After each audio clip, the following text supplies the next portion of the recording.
Hello and happy Thanksgiving, everyone, but more importantly, happy Thursday. Today we are going to be doing a rundown of Dev Diary 139, which discusses hotfix 1.8.3 and also future patches. Without further ado, let's jump right in. Happy Thursday, everyone. Fantastic. Everyone knows what holiday it truly is. And welcome back to yet another Victoria 3 development diary. With update 1.8 and Pivot of Empire having released in the previous week, we'd normally be doing a post-release Thoughts Dev Diary.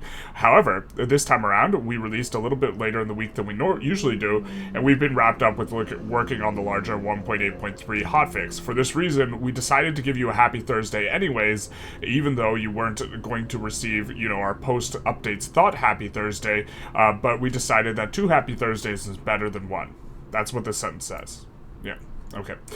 Instead, we are going to focus on what we've already fixed in 1.8.3, and as well as what else is currently on our radar to address in the coming weeks. So to begin with, here are the full patch notes for 1.8.3, which should have already reached you by the time you're reading this, unless you read this yesterday.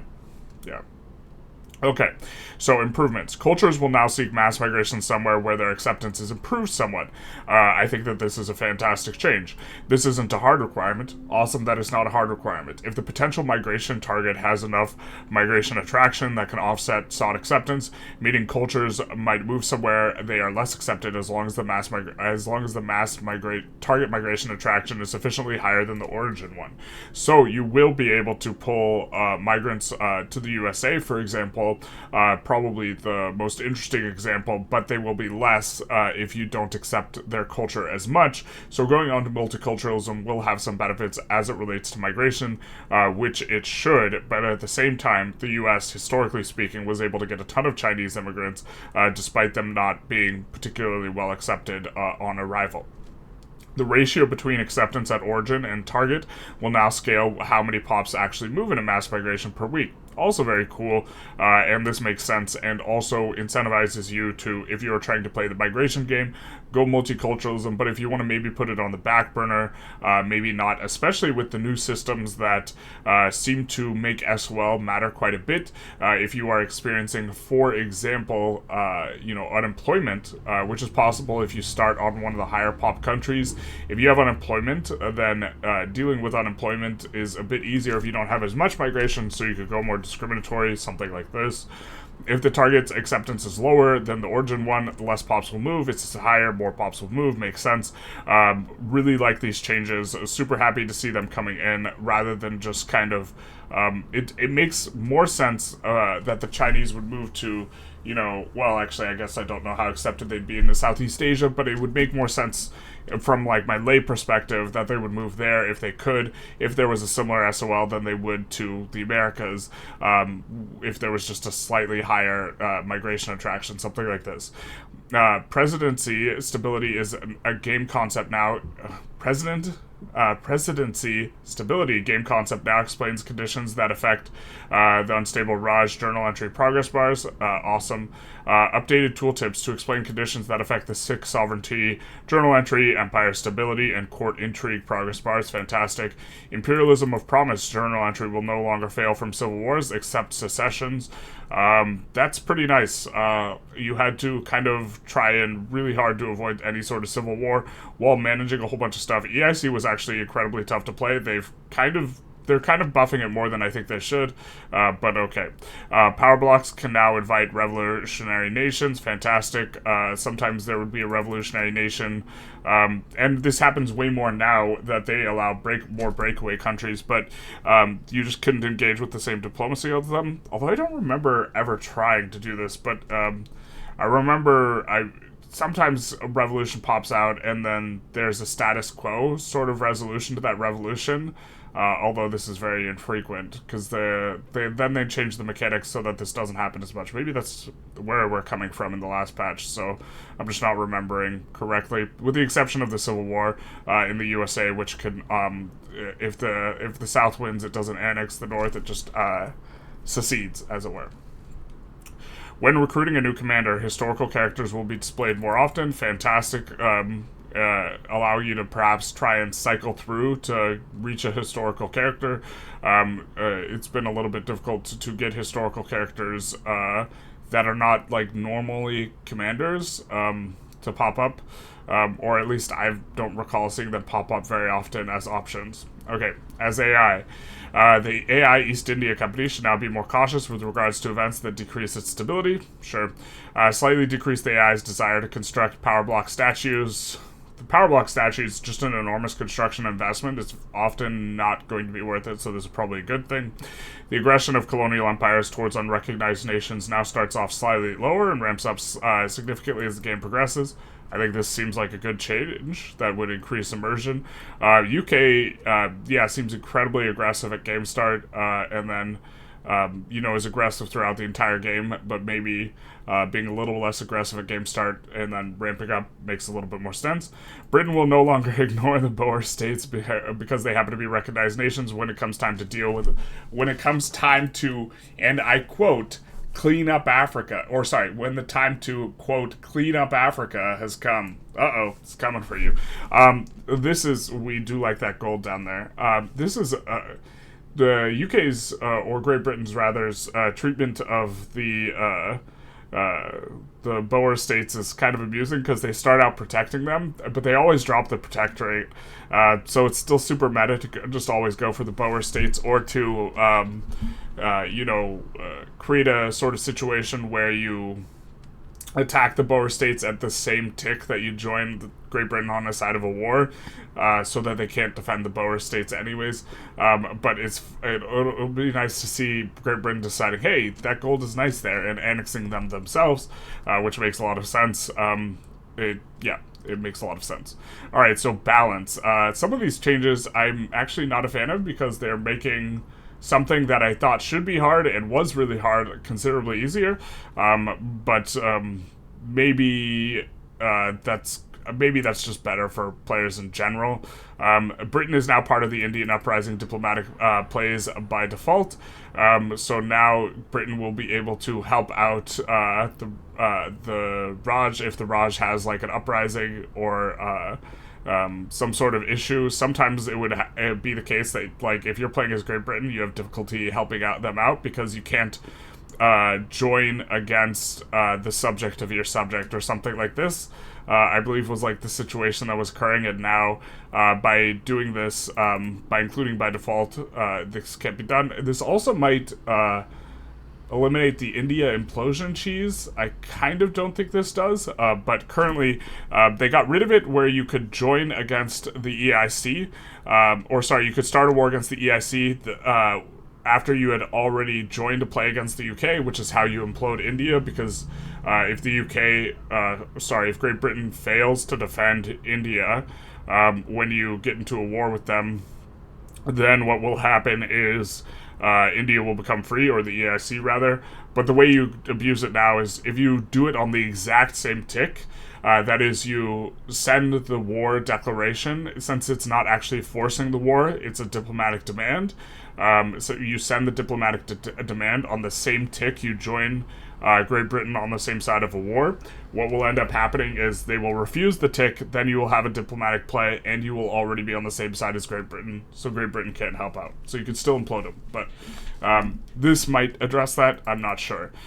So that's kind of what we're talking about here. Reduce the income of chartered company subjects to their overlords from 40% to 30%.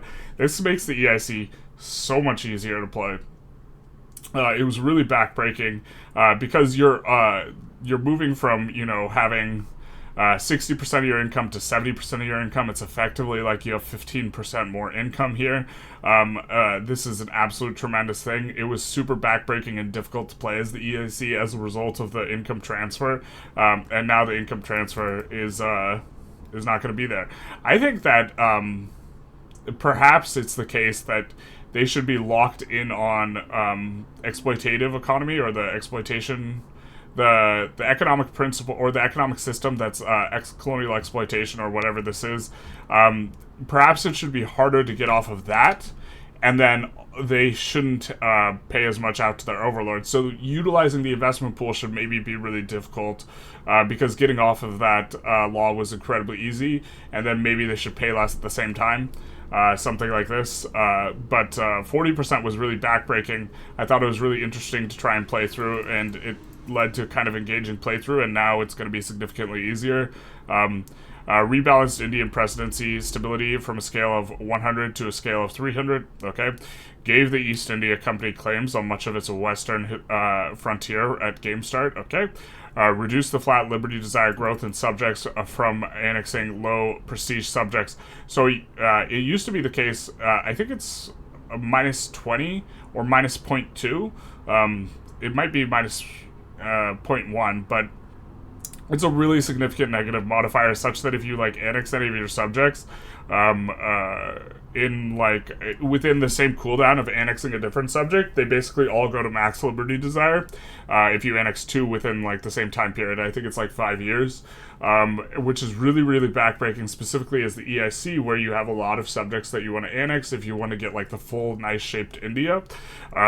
I think that somehow it should scale with the size of who you're annexing, as well as maybe how long they've been a subject like this, where if someone's been a subject not very long, it should be give more of a liberty desire penalty, and if they've been a subject for I forget which one I said, but if they've been a subject a short time, it should be high. If they've been it a long time, it should be low.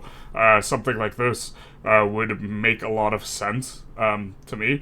But this is going to make the game more playable in some sense, and also the fact that they've reduced it on this patch from being reducing autonomy twice already made it so that you were getting way less liberty desire. So instead of having to go protectorate to dominion to puppet to annex, you now go protectorate to puppet to annex. The fact that they reduced the step already kind of refunded liberty desire growth, and so now they're making it even easier. So before, the metagame used to be you would always dominion and then annex. I think this was before 1.5, and this is how you would expand, and you would never conquer territory ever, like at all. Or you would, but like it had to have gold, something like this. We're moving back in that direction of metagame, I think, in terms of it's going to be better to subjugate and then annex people, depending on how low they are reducing this. But also, you can just take territory off of your subjects. You can make them super low loyalty to the point that they rebel, and then just take territory off of them that way. And I think intentionally forcing that sort of situation might be a decent shout as well. If you're just timing it with infamy reduction modifiers, something like this, maybe that makes a lot of sense. Not as much with the really big subjects, because just of how the infamy calculations work with the really big subjects, it maybe makes a little bit less sense, but interesting. Added 5 years of memento mori immunity to all starting leaders and agitators. Is that the... Oh, that must be... I think this must be the event that kills someone that's really, really frustrating with your Corn Laws leader. I'm not sure if this is that event, but... it's like a ticking pulse event that happens in the background that nabs one of your guys, and it would always avoid historical characters and then hit non-historical characters first, which if you start with all historical characters and then you add a Corn Laws guy and then you promote him to government, it would just always kill the Corn Laws guy. It was really frustrating. I'm not sure if that's what this is. Reduce the impact from very high taxes. I don't like this change. Reduce the impact from high/very high taxes on expected standard of living, as the values were a bit overtuned. I like the values. I like the values where it was you were trying to figure out how to get to very high taxation. I guess we weren't getting there very often, but I thought it was interesting.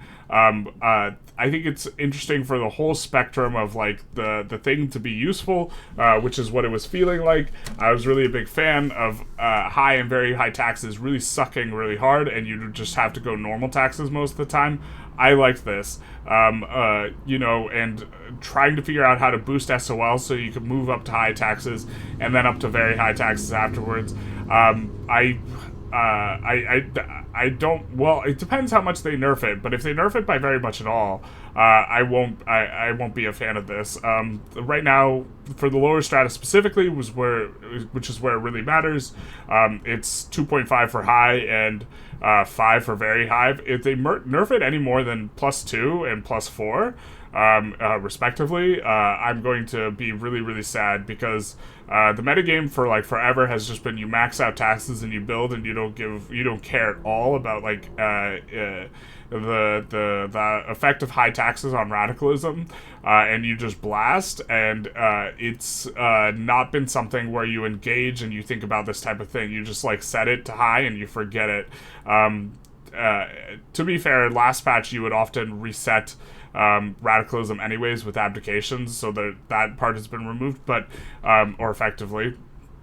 But I'm not a fan of this. I like when the game has like more texture, and if they're making it so just high taxes is just unambiguously like best all the time again, or just except in some very fringe situations, I won't be a fan of it. But I think the values of 2 and 4 might be a little bit better, but anything less than that is going to start making it so that it's just too easy to run really high taxes again. And I think that I actually think that the modifier should maybe be a percentage modifier.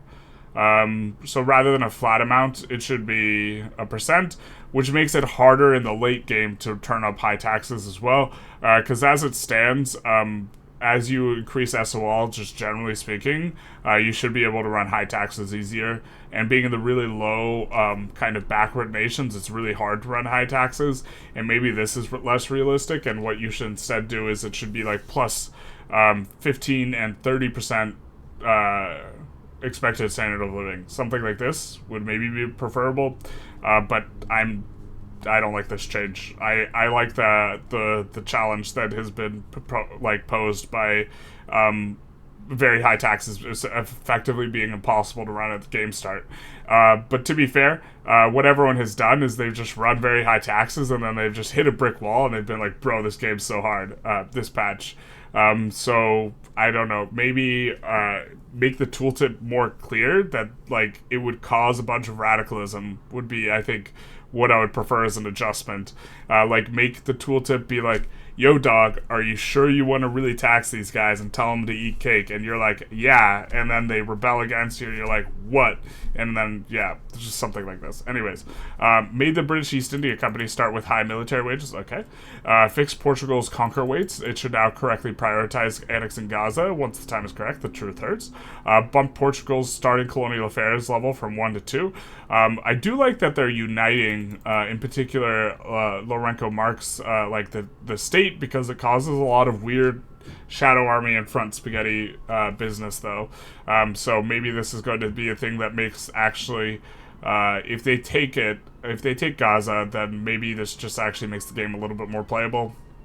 Okay, art. The optimal sunlight positive harvest condition is now less intense, appearing colder at nighttime to illustrate the moonlight rather than the sunlight. Wee woo, call an ambulance, but not for the optimal sunlight. Reduce the effect of strength of wind. Added disease outbreak particle effects. Adjusted the moderate rainfall VFX. Resolved an issue. Parasol sometimes pops held. Wait, what? Where the parasol held by pops sometimes clip out of the portrait view. Okay. This is. I'm surprised they didn't nerf floods. Floods are just ungodly like bad for you. Floods are like, when a flood happens like in your major economic center, it just like is apocalyptic. I'm surprised there aren't more people complaining about getting flooded than there are people complaining about the effects of high taxes. I really like the I really liked the high tax super nerf. It definitely like decreases the GDP possible to run up by a significant margin, but like I'd rather see them buff the economy in some other way if you're trying to get people to like similar GDPs, and people just feel bad because they're not hitting the GDPs they used to, but then you just like get a new sort of normal, and then you'll just like or a new frame of reference of what's possible, and then you know you can judge your progress that way. Like GDPs used to be way higher. There's been a ton of nerfs to your ability to grow GDP, and so like I thought that the tax thing was just kind of like another nerf on that was just fine. Interface. Political movements are now sorted by type, alphabetically within the same type. fantastic. The harvest condition map marker is now clickable and opens the food security tab on the market pane. Nice. Made the harvest condition map marker show up by default in the Diploplay map modes in the nearest zoom. Made the list of improvements impacted by enacting or canceling a law into a page list so it doesn't take as much shape. Nice. Made it so when canceling a law, a movement, nothing happens, where nothing is happening to their activism won't be listed. Okay. Added acceptance status icon on in front of the status name in modifiers on player feedback. Fixed a bug where localization did not have proper values, etc. Added a go-to button for active movement on an agitator's character panel. Modding, I don't know what this stuff does, but yep, it has been done. And now we have a bunch of bug fixes as well, which is going to be fantastic. Let's read through them. Fix a bug where civil wars, particularly secessions, could be created without any viable states, resulting in the civil war continuously starting and then being canceled. This is the bug that led to the really annoying noise happening all the time, and probably the most important bug fix. For a new insurrectionary movement to overtake a current civil war, it now needs to have at least 10% higher activism, fixing an issue where you could be ping-ponging between two civil wars with very similar activism levels. This has been interesting, where, like, you could use one civil war to save you from the other. I think in theory you could probably still do this with clever bolstering and suppression. We didn't really take a close look at this, but it's kind of a funny concept where if one group is agitating for a civil war and they have just like a similar level of activism, what you could do is the second one takes over is you suppress that one and then bolster the other one and then hope before the progress bar fills they swap positions by at least 10%, because bolstering and suppressing seems to have a very substantive effect, and if they do, it resets the revolution kind of ticking, and you can avoid civil war for a really long time by having two agitating for the Civil War. They're fighting over who's going to get to start the Civil War rather than joining forces, which would be more intuitive. Okay. Likely fix the long-standing bug where battles do not end because a few soldiers refuse to die and or get demoralized. We noticed a little bit of that. That was a really big problem on release. Noticed a little bit of that on our stream. Fix the issue where that would incorrectly clear occupations of a country that were occupying states belonging to a country that got annexed by losing insurrectionary status, insurrection diplomatic play. Incorrectly clear occupations of state occupying belong to a country that got in. Okay, fair enough. Fixed an issue where princely states were unable to get annexed by an independent India, citing availability of doctrinal lapse. This is a very important change. A doctrinal lapse becomes not available when you form India, so that creates problems now, doesn't it? You would need to get them to revolt against you in order to annex them. Cultures will now require at least 30 general acceptance to mass migrate somewhere. I'm not 100% sure how I feel about this change, but I think that this change, at the very least, makes sense. This general acceptance can then be reduced when the pops actually migrate there due to things like cultural community acceptance, but as a baseline, there shouldn't be cultures moving somewhere where they're violently oppressed. I'm not sure if I think that this is realistic. It probably is somewhat. I don't know. I think that historically people moved to places where they were violently oppressed. So I don't know if I think that this passes the realism test. If anyone has any perspective on this, I think that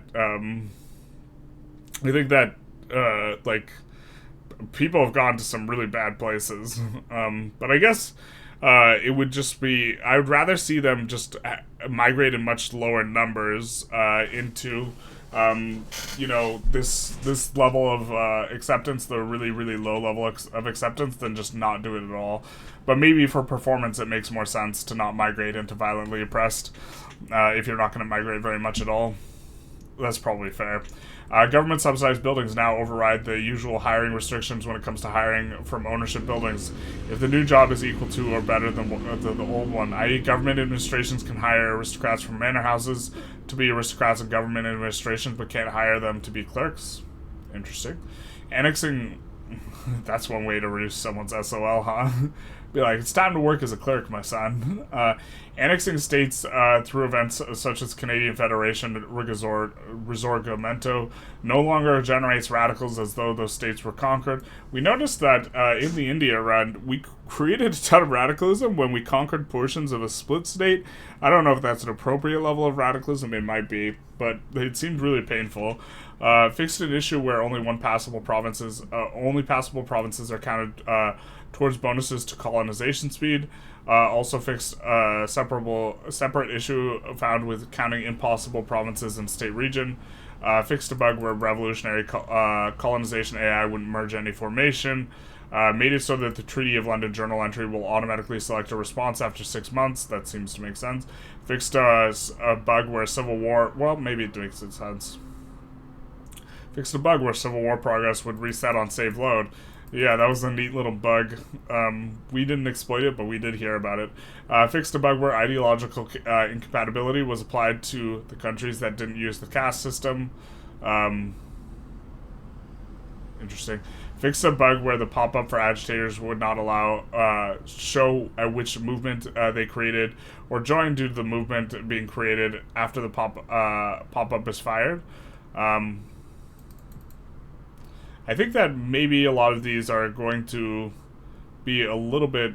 I think a lot of the remaining ones are going to be relatively small. Total building reinvestment income now applies to reinvestment efficiency. This is one where we read and we weren't 100% sure what it meant, I think. Reinvestment value is now calculated from each country's investment law and tech instead of averaged over the building. I don't know exactly what this means. And so we'll have to take a closer look at how reinvestment is working after this. I think this is what we read over before, and we were like, this applies to reinvestment efficiency. But I think the other bugs, if I'm not mistaken, aren't anything too crazy that necessarily need us kind of glancing over. I could be mistaken. If there's a bug that is really substantive, a bug fix that I missed, feel free to let me know. I mean, we read through all of this before we recorded. Further hotfix areas, but beyond 1.8.3, we're planning to do at least one more hotfix. Huzzah! Tentatively scheduled sometime next week, and then after that they probably go on vacation. And we're not ruling out the possibility of additional patches beyond that, as we want the leave the game in a good place before Christmas holidays begin. In no particular order, these are some things on the radar for 1.8.4 and beyond, based on the feedback we've been getting from you since release. Now, the thing that I actually can't remember what I read when I read through this, but so the thing I most desperately want kind of improved is the user experience around companies. I really don't like the way companies have been implemented. I think they've kind of fixed it with one of the hotfixes where the companies now acquire a lot more market share. I'm not 100% sure, but one of the things that's just been... I actually prefer the 1.7 implementation of companies because I think slotting in a company leads to a really weird play pattern where in order to get the full use out of the company, you want the company to be the one constructing the building, not purchasing the building from you because they have a huge construction bonus. And so slotting in a company and choosing to specialize in a given industry disincentivizes you from constructing that industry. That is a play pattern that feels really bad, and there are times where I'm like, I'm not sure if I'm supposed to construct this or not, and I could create some sort of mathematical model. I could just go for a drive outside, but I think that this is so counterintuitive to new players. And it's just like left me feeling like kind of frustrated. It's not been like engaging, and I would just prefer the 1.7 system. And then to shelf local company ownership and release it in a later patch when it kind of fixes the weird player incentives and also the fact that it effectively shares throughput with other buildings that are built on top of it that have different owners, which like also doesn't make sense. And the way they're resolving that is just by giving more investment pool than is proportional to the companies, so that the companies still acquire large market share. But what like should happen by the math, if it's proportional, is that if a company builds one level of a textile mill and then a financial district builds one level on top, they'll actually split the dividends evenly, even though the company building is giving an enormous amount of throughput to both the buildings. They'll split it evenly, and they'll never catch up in market share.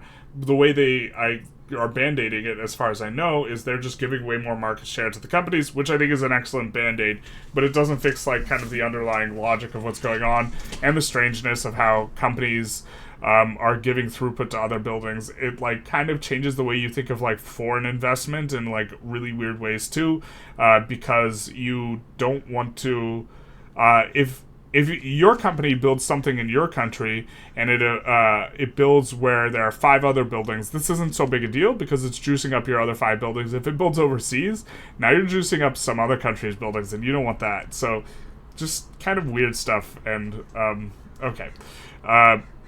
Continue to improve the balancing out EIC content and revising some parts of the unstable Raj journal entry. I actually really liked how difficult India felt to play. I thought it was a lot of fun. It's been I mean, you can try and get independence immediately, and this is going to be like the more meta way of approaching it, I think.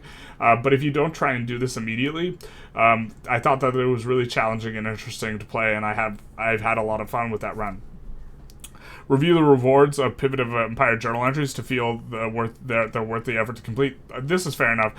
Completing the utilitarian journal entry was so anticlimactic. We tried so hard to complete it. Then on the first attempt, I whiffed, and then you guys sometimes like to watch me whiff or to see where things go wrong. So I decided not to reload and complete it. And then you guys overwhelmingly commented that you wanted the reload and complete, so then we reloaded and completed it, and it basically gave us nothing for completing it, even though it was a really hard journal entry to complete. And yeah, I mean, like, one of the problems, though, is as you introduce more and more of this, you move away from, like, the sandbox principle, which I don't like of theirs, but as a game development, the devs have said that they want to make it as sandboxy as possible and not give individual bonuses to individual countries, such that one country has, like, an advantage over others. And when you give rewards for a journal entry, the rewards come in the ways of differentiation between other countries, and there will be advantages. Like, Afghanistan is better at running command economy than other countries, because they get a 5% bonus to government dividends efficiency with one of their journal entries that's permanent. If you add enough of these, then you're starting to move away from the philosophy. So I think that they're kind of cagey about doing that, and I would rather just see companies have advantages or countries have advantages over one another, and trying to find creative ways of creating those advantages in a way that somehow seems not problematic, which is one of the reasons why they want to go sandboxy, is they don't want to give bonuses to individual countries because they don't want to be like trying to say stuff about countries or something like this. Review the rewards of the so that's, yeah, we already did that. Look into an issue where too many front lines being created in India during the small nations. Yeah, we had to do a lot of front spaghetti when we had like about 20 of them uprise against us. Evaluate building wages to see if changes made in 1.8 made buildings owners too stingy for their own good. I think this was the change where they just always take dividends, or made it so maybe it's that they don't employ up well enough. I was thinking that was a qualifications issue. I guess I'm not entirely sure what this is referring to. Find a more comprehensive solution to how acceptance should tie into migration. That's fair. I think some of the changes that they're putting in 1.8.3 are fantastic. Remove a heritage homeland restriction on assimilation when it makes sense for POPs to assimilate regardless. This is probably a good thing. Evaluate companies and ensure they do not feel underwhelming as a result of no longer being countrywide.